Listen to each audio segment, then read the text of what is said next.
सभी प्यारे बच्चों और शिक्षक साथियों को मेरा नमस्कार। मैं रवि साहू सर। आज जो कक्षा 10वीं का गणित का पेपर हुआ है हाफ ईयरली एग्ज़ाम का, तो उस पर हम डिस्कस करेंगे। जो शुरू के 5 स्टार्टिंग प्रॉब्लम हैं उन पर आज हम थोड़ा शॉर्ट डिस्कशन करते हैं और सभी बच्चे अपने जो आंसर हैं उनको मिला लें, इससे मैच कर लें, है ना। तो आप लोगों को आपका जो किया है पेपर उससे गेसिंग मिलेगी कि हमने कितना सही किया, कि क्या गलती हुई हमसे, है ना। तो आज का पेपर जो है बहुत ही सिंपल आया था, सभी बच्चों को सरल ही लगा होगा पेपर, ऐसी मैं उम्मीद रखता हूँ। हमारे जो रेमेडियल मॉड्यूल की क्लास है उससे काफ़ी कुछ क्वेश्चन आए हैं, है ना। और हमने जो इम्पोर्टेंट प्रश्न तैयार किए थे उनसे भी बहुत कुछ हेल्प इस पेपर में मिली है। तो हम आगे बढ़ते हैं, इस पेपर को स्टार्ट करते हैं। यहाँ पहले से 5वें तक जो प्रश्न हैं इन प्रश्नों पर हमको डिस्कस करनी। चलिए, तो फर्स्ट क्वेश्चन देखते हैं हम। इसमें पहला प्रश्न है सही विकल्प चुनकर लिखना है। तो पहला है रैखिक समीकरण a1x plus b1y plus c1 बराबर 0 और a2x plus b2y plus c2 equal to 0 का एक अद्वितीय हल है। तो अद्वितीय हल होने की कंडीशन हमें पता ही है आप लोगों को कि जो अद्वितीय हल होता है उसके लिए हमें इस समीकरण निकाय की तुलना करते हैं तो a1/a2 जो होता है वो b1/b2 के बराबर होना चाहिए, बराबर नहीं होना चाहिए। a1/a2 जो है नॉट इक्वल टू होगा b1/b2 के, है ना। तो ये एक अद्वितीय हल होगा, ठीक है। तो हमारा जो ऑप्शन है वो फर्स्ट करेक्ट ऑप्शन है। ये जो पहला है वो करेक्ट ऑप्शन होगा। सेकंड है हमारे पास कि x² plus bx plus c में विविध कर क्या होता है। तो हम जानते हैं विविध कर को d से रिप्रेजेंट करते हैं हम, और ये होता है b² माइनस 4ac, ठीक है।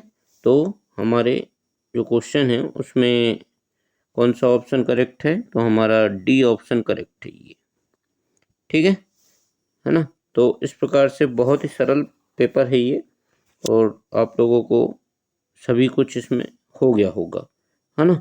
अगला प्रश्न है समांतर श्रेणी जो दी है 4, 10, 16, 22, इसमें सर्वांतर। देखिए सर्वांतर क्या होता है, दो कंटिन्यू जो टर्म्स होती है, दो निरंतर पदों के बीच का अंतर, तो वो कैसे बढ़ रहे हैं या घट रहे हैं। तो आप देखेंगे यहाँ 4 से 10 में 6 का अंतर है, 10 से 16 में 6 का अंतर है, 16 से 22 में 6 का अंतर, यानी हर एक पदों, दो कंटिन्यू पदों के बीच का अंतर कितना है, 6, यानी हमारा सर्वांतर क्या हो गया, 6 हो गया, ठीक है। तो इस प्रकार से हम इसको बहुत ही आसानी से बता सकते हैं। अगला है दो बिंदु है, एक हमारा मूल बिंदु है और एक है pxy।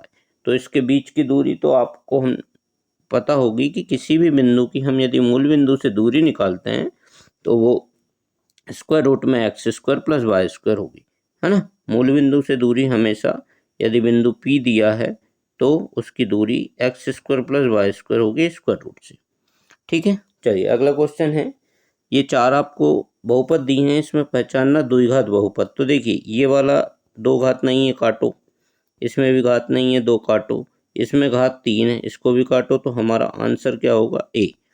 ये ए जो है द्विघात बहुपद दिया गया। चलिए एक परिमेय संख्या और एक अपरिमेय संख्या का योग क्या होता है। तो देखिए आपको एक एग्जाम्पल लिखूं कि 2 प्लस √3, अब ये संख्या कैसी होगी, अपरिमेय होगी ना। तो ये दो परिमेय हैं, करनी 3 अपरिमेय हैं, पर इन दोनों का योग जो होगा वो क्या होगा बेटा, अपरिमेय होगा, ठीक है। तो बी जो ऑप्शन है हमारा करेक्ट ऑप्शन है, ठीक है।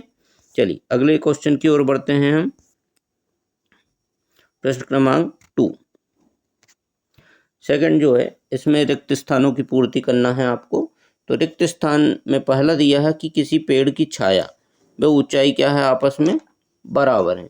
आप देखिए कभी भी ऊंचाई दूरी का क्वेश्चन में किसी भी चीज की छाया और ऊंचाई यदि बराबर है तो आप आंख बंद करके बता सकते हो कि उसका कोण होगा वो 45 डिग्री का होगा भाई, ठीक है। 45 डिग्री में tan का मान जो होता है 1 होता है, तो छाया और उसकी ऊंचाई, है ना, पेड़ की छाया और ऊंचाई हमेशा बराबर आएगी 45 डिग्री के एंगल पे। चलिए, दो त्रिभुज जिनके आकार समान है परंतु आवश्यक रूप से उनका आमाप समान नहीं है, यानी उनका मेजरमेंट समान नहीं है, लेकिन उनका जो रूप है वो समान है। तो जिसका रूप समान हो वो होता है हमेशा समरूप, है ना। और यदि आकार बराबर हो जाएगा यानी उसके सभी अंग भी बराबर हो जाएंगे तो वो सर्वांग सम होगा। तो यहाँ पर केवल रूप समान है, यहाँ आमाप समान नहीं है, तो वो हो गया समरूप या सिमिलर ट्रायंगल। ठीक है। अगला, एक द्विघात समीकरण में चर की जो घात होती है अधिकतम 2 होगी। द्विघात समीकरण में घात कितनी होगी? 2 होगी। चलिए, उन्नयन कोण बनने की स्थिति में देखा जा रहा बिंदु, ये क्षैतिज रेखा से क्या होता है? ये क्षैतिज रेखा से ऊपर होता है ना। और जब अवनमन होता है तब नीचे होता है। अवनमन कोण में प्रेक्षक ऊपर होता है, वस्तु नीचे होती है। उन्नयन कोण में प्रेक्षक नीचे होता है और वस्तु ऊपर होती है। ये इस प्रकार से इसका आंसर ऊपर की ओर लिख सकते हैं। एक रेखा जो वृत्त को 2 बिंदुओं पर प्रतिच्छेद करती है वो रेखा कहलाती है छेदक रेखा या सेकंड लाइन। ठीक है। देखिए, इस प्रकार से कोई ट्रायंगल है, एक रेखा इसको 2 बार काट रही है ना, तो ये छेदक रेखा। और यदि कोई रेखा इसको टच करते हुए जाएगी बिल्कुल, तो वो स्पर्श रेखा होगी। ठीक है। चलिए, अगला, एक अच्छा, ये हो गया 6th। देखें हम 6th में कह रहे हैं कि सभी खालिस्तान त्रिभुज समरूप होते हैं। तो देखिए, सभी समरूप त्रिभुज जो होंगे वो कौन कौन से होंगे? तो सभी जो समबाहु त्रिभुज है ना, वो समरूप होंगे, है ना। समबाहु लिख सकते हो इसमें आप, समबाहु यानी इक्विलेटर ट्रायंगल, या आप लिख सकते हो समकोण त्रिभुज। सभी समकोण त्रिभुज भी समरूप होते हैं और सभी सर्वांग सम त्रिभुज भी आपस में क्या होते हैं? समरूप ही होंगे। यदि 2 सर्वांग सम त्रिभुज है तो वो समरूप होंगे, ये आवश्यक है। लेकिन ये आवश्यक नहीं है कि 2 समरूप त्रिभुज सर्वांग सम हो जाए। तो आप इनमें से कोई भी आंसर लिखेंगे आपका सही है। चलिए, अगला प्रश्न देखते हैं। प्रश्न क्रमांक 3 की ओर बढ़े हम। चलिए, प्रश्न क्रमांक 3 में है कि 2 समरूप आकृतियां अनिवार्यतः सर्वांग सम होगी, सत्य असत्य बताना। तो यह सत्य है भाई। अभी मैंने जैसा कि आपको बताया कि 2 सर्वांग सम आकृतियां समरूप होगी, ये 100% ट्रू होगा। लेकिन समरूप आकृति सर्वांग सम हो ये जरूरी नहीं है कहीं से भी, तो यह सत्य है। चलिए, अगला है, घात 2 के किसी बहुपद में अधिकतम 2 शून्यक होते हैं। 100% ट्रू है, ये 100% सत्य है। ठीक है ना। किसी भी बहुपद की अधिकतम घात 2 है तो उसके शून्यक भी अधिकतम 2 ही होंगे। समरूप त्रिभुजों के क्षेत्रफल सदा बराबर होते हैं, ये असत्य है। 2 समरूप त्रिभुज छोटे बड़े हो सकते हैं तो उनके क्षेत्रफल कभी भी बराबर नहीं होंगे, है ना। चलिए, अंततः अनेक हल होने पर रेखाएं कैसी होती हैं? संपाती होती हैं, तो सही है। ठीक है ना। जब एक रेखा दूसरी रेखा को पूरी तरह से ढक लेती है, एक के ऊपर एक हो जाती है, पूरी तरह ढकी है, तो अनेक बिंदुओं पर काट रही है एक दूसरे को, अनेक हल हैं। और ये रेखाएं कैसी हो गई? संपाती हो गई। ठीक है। चलिए, अगला है, किसी समय धूप में खड़े एक व्यक्ति की छाया उसकी ऊंचाई की √3 गुनी है, करनी 3 गुनी है, तब सूर्य का उन्नयन कोण 30 डिग्री होगा। बिल्कुल होगा। देखिए, यदि किसी आपको इस प्रकार से ये दिया है, ये हाइट है, ये छाया है, उससे कितनी गुनी? करनी 3 √3 टाइम्स। तो ये क्या हो जाएगा? tan थीटा बराबर क्या होता है हमारे पास? लंब बटे आधार, यानी h/h√3। h से h कैंसिल आउट। ठीक है बेटा। tan थीटा बराबर 1/3। 1/3 किसकी वैल्यू होती है? 30 डिग्री की, यानी ये सत्य है कथन। ठीक है। चलिए, बहुत ही सरल पेपर था आज का, आप लोगों को मज़ा आया होगा करने में, है ना। तो अगला है कि किसी बिंदु का भुज जो है यदि वो शून्य है। देखिए, भुज और कोटि, है ना, ये जान लें पहले। तो भुज क्या होता है? जो एक्स निर्देशांक होता है उसको हम भुज कहते हैं। ये भुज हो गया, ये कोटि हो गई, ठीक है। अब उसने क्या कहा कि भुज शून्य है, मतलब एक्स की जगह 0 है, बाय बाय है। तो ये एक्स अक्ष पर स्थित होगा क्या? नहीं होगा, ये बाय अक्ष पर स्थित होगा, है ना, क्योंकि बाय अक्ष पर स्थित बिंदु के एक्स निर्देशांक 0 होता है, एक्स अक्ष पर स्थित बिंदु का बाय निर्देशांक 0 होता है। ये हमने बहुत पढ़ा है, बार बार आपको याद कराया ये इस पॉइंट को, ठीक है। चलिए अगला प्रश्न देखें हम। इसमें सही जोड़ी है, बहुत ही सरल सही जोड़ी आई थी। देखिए पहला है 9 सेक स्क्वायर ए माइनस 9 टेन स्क्वायर ए। तो देखिए यहाँ से आप 9 को सीधा कॉमन यदि ले लेते हैं तो आपके पास बचेगा सेक स्क्वायर ए माइनस 10 स्क्वायर ए, और ये द्वितीय सर्वसमीका से इसकी वैल्यू 1 होती है ना। तो ये 1 से 9 को इंटू करोगे तो ये पहला हो गया 9। दूसरा है 15 और 30 का एलसीएम। तो 15 और 30 का एलसीएम 30 होता है, हमको बहुत अच्छे से पता है ना। कैसे? यदि आप बगल निकाले भी देखें तो 15 का पहाड़ा पढ़ लें, 15 एकम 15, 15 दूनी 30, 30 का पहाड़ा पढ़ोगे 30 एकम 30, है ना। दोनों में कॉमन क्या मिल गया आपको? 30, तो एलसीएम हो गया 30। आपको ऐसे गुणनखंड निकालने की भी इसमें आवश्यकता नहीं होगी, ठीक है। इतना तो हमको आता ही है, 15 का पहाड़ा, ठीक है ना। चलिए अगला देखते बेटा।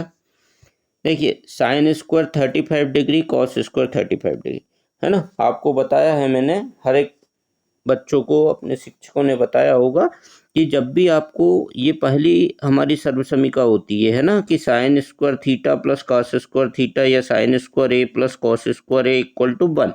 अब यहाँ थीटा के प्लेस पे कुछ भी आ जाए, है ना। अब यहाँ पर ये मत सोचने लगना कि 35 का मान तो हमने वो टेबल में कहीं देखा ही नहीं कि याद करा हो, ठीक है।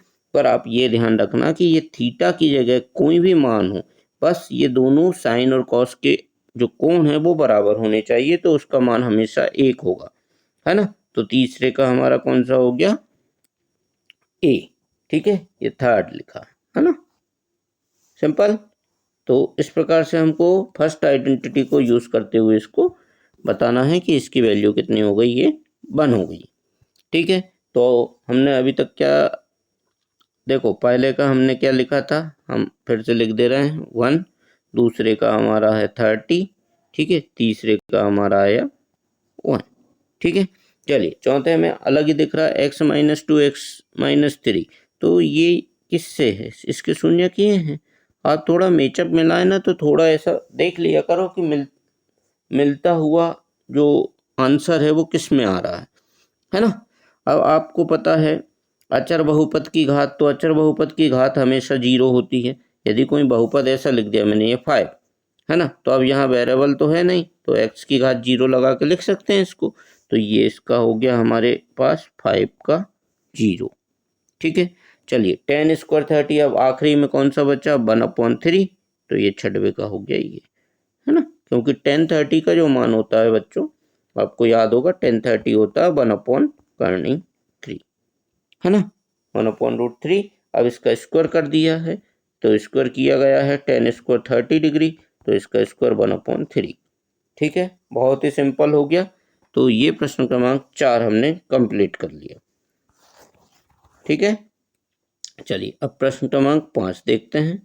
बहुत ही सरल पेपर आया था, आप लोगों को आज के पेपर में तो बिल्कुल आनंद आ गया होगा कि बहुत सरल पेपर है ना। चलिए पहला है, इस क्वेश्चन में हमको एक शब्द या एक वाक्य में आंसर लिखना है हमें, ठीक है ना। तो पहला क्वेश्चन है कि द्विघात बहुपद जो है x square plus b x plus c, इसके शून्यक अल्फा और बीटा दिए हैं। देखिए बच्चों, शून्यक जब हमको दिए हों, है ना, तो उसके लिए हम क्या, दो चीज़ आपको याद करवाई कि जब शून्यक अल्फा बीटा हैं तो शून्यकों का योगफल उसको हम लिखते थे अल्फा प्लस बीटा, और इसको लिखवाया हमने कि -b/a होता है। हमेशा याद रखो ये, है ना। इसमें यही पूछा अल्फा प्लस बीटा का मान, तो ये -b/a। कल को यदि आपसे पूछे कि अल्फा इंटू बीटा का मान क्या होगा, तो आप बिल्कुल बताएं बेझिझक होके c/a, ठीक है। तो ये दोनों चीज़ें आप याद रखो, वार्षिक परीक्षा में हो सकता है यहाँ अल्फा प्लस बीटा पूछा, वहाँ पर अल्फा इंटू बीटा की वैल्यू पूछ ले, है ना। तो हमको ये चीज पता है कि शून्यकों का योगफल माइनस बी अपॉन ए और शून्यकों का गुणनफल सी अपॉन ए। ठीक है, चले आगे देखें। जिस रेखा का आलेख एक सरल रेखा होता है ना, जिस समीकरण का आलेख एक सरल रेखा होती है वो कैसा, तो रैखिक समीकरण होता है। हमने देखा है कि कोई भी जो समीकरण है, यदि उसकी घात कितनी होती है, अधिकतम वेरिएबल की घात जो है, अचर वो चर राशि जो एक्स वाई होती हैं उनकी अधिकतम घात 1 होती है, तो वो रैखिक समीकरण। और उसका जो आलेख होता है वो ऐसी स्ट्रेट लाइन आती है ना। यदि 2 घात हो जाती तो ऐसा पैराबोला टाइप का बन जाता है। ठीक है, तो जब भी घात अधिकतम घात 1 होगी तो उसका जो समीकरण बनेगा वो एक सरल रेखा बनेगा, और उस समीकरण को हम क्या कहते हैं, रैखिक समीकरण। चलिए बच्चों अगला देखते हैं, है ना। द्विघात समीकरण के मूल ज्ञात करने के लिए जो सूत्र दिया वो किसने दिया? देखो ये सूत्र तो आप सब याद करते हो, x बराबर minus B plus minus square root of B square minus 4ac whole upon 2a। देखो ये आपको सभी को ये बहुत अच्छे से याद होगा, सब इसको बहुत रटते हैं, है ना। पर ये जो सूत्र होता है, ये सूत्र किसने दिया, तो हम इसको किस सूत्र के नाम से जानते हैं? श्रीधराचार्य, श्रीधराचार्य जी के नाम से जानते हैं। तो ये किसने दिया था? श्रीधराचार्य जी ने दिया था। ठीक है, ये सूत्र भी हमने बता दिया आपको, और उसे किसने दिया था? श्रीधराचार्य जी ने। तो उन्होंने यही पूछा है परीक्षक ने आपसे कि किसने दिया ये, है ना। तो ये धराचार्य जी ने दिया है। चलिए अगला देखते हैं, आधारभूत आनुपातिकता प्रमेय। तो ये तो आपको सभी को पता होगी, जिसको हम थेल्स प्रमेय कहते हैं। थेल्स प्रमेय पर मैंने वीडियो भी बनाया है, उसका प्रूफ, है ना। तो आप सभी ने ये देखा होगा कि यदि किसी त्रिभुज की एक भुजा के समांतर हम एक रेखा ड्रॉ करते हैं। देखिए ये एक त्रिभुज है, सॉरी पेन लूँ मैं, ये एक त्रिभुज है और इसमें ABC मान लो वो त्रिभुज है, और इसका केवल स्टेटमेंट लिखना था आपको, मैं केवल आपको समझा रहा हूँ इसलिए मैंने डायग्राम बनाया। ये एक भुजा BC है, इसके समांतर मैंने ये एक रेखा खींची, है ना। तो एक त्रिभुज है, उसमें यदि किसी त्रिभुज की एक भुजा के समांतर, इस भुजा के समांतर हमने इस रेखा को खींची, ये दो अन्य भुजाएं जो हैं AB और AC, इनको अलग अलग बिंदुओं पर काट रही है, इसको हमने D और E कहा था, है ना। तो अलग अलग बिंदुओं पर यदि प्रतिच्छेद करती है तो वे दोनों जो बिंदु हैं और रेखाओं को एक समान अनुपात में विभाजित करते हैं। ठीक है, ये स्टेटमेंट आपको इसमें लिखना था। मतलब AD अपॉन DB जो है वो किसके बराबर होगा? AE अपॉन EC के। ठीक है, तो ये स्टेटमेंट लिखना था, मात्र सिंपल है ना। आपने सभी ने लिखा होगा, ये मुझे पूरी उम्मीद है, और इसका प्रूफ हमने किया है ना। इसका वीडियो भी मैंने आपके पास शेयर किया है।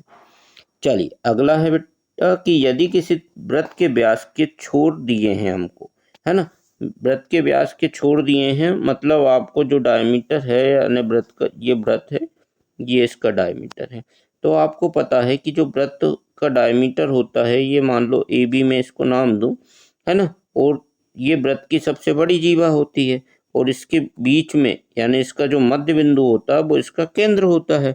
तो उसने हमको दोनों छोर के निर्देशांक दे दिए 5,7 और दूसरा सिरा दिया है 3,-3।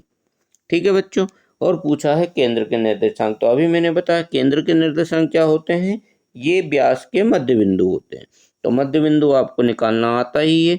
मध्य बिंदु कैसे निकालते हैं? x1 + x2 अपॉन 2, मतलब 5 + 3 डिवाइड बाय 2, और क्या 7 - 3 डिवाइड बाय 2।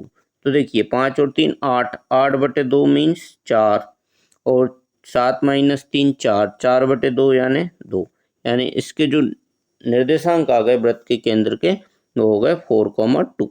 ठीक है, 4,2 वृत्त के निर्देशांक, केंद्र के निर्देशांक हो गए। ओके, चलिए अगला है दृष्टि रेखा किसे कहते हैं। तो देखिए दृष्टि रेखा क्या है, यदि कोई वस्तु रखी है हमारे सामने और उसको हम देख रहे हैं, यानी दर्शक और वस्तु के बीच जो एक काल्पनिक रेखा होती है उसे दृष्टि रेखा कहते हैं। इसको आप ऐसा जमा कर लिख सकते हो कि यह एक काल्पनिक रेखा है जो कि व्यक्ति और वस्तु के बीच होती है। सिंपल, चलिए, तो हमने देखा ये 5 क्वेश्चन बहुत ही सिंपल प्रश्न हैं और इन्हें हमने बहुत ही फास्ट तरीके से कर लिया और बहुत सरल क्वेश्चन है। ठीक है, तो आप इनको अपने आंसर में ला लें और इनकी प्रैक्टिस करें। यदि आपसे नहीं बने हैं जिन बच्चों से, वो इसको पेपर को सॉल्व कर लें, है ना। सभी बच्चों को क्या करना चाहिए, अपनी जो फेयर कॉपी है उसमें अपने तिमाही परीक्षा, छमाही परीक्षा, प्री बोर्ड परीक्षा, इन सभी के पेपर को हल करना चाहिए, है ना। और इससे काफ़ी कुछ आपको हेल्प मिल जाएगी हमारी वार्षिक परीक्षा या बोर्ड एग्जाम में। तो सभी बच्चे इस पेपर को अपने कॉपी में हल करेंगे, है ना। चलिए, अब इसके बाद फिर हम अगले वीडियो में अगले क्वेश्चन देखेंगे। ये मैंने पूरा आपका पेपर इसमें है, तो हम धीरे धीरे क्वेश्चंस को देखेंगे। वीडियो ज़्यादा बड़ा हो जाएगा, इसलिए हम ये 5 क्वेश्चन पे इसको विराम देते हैं।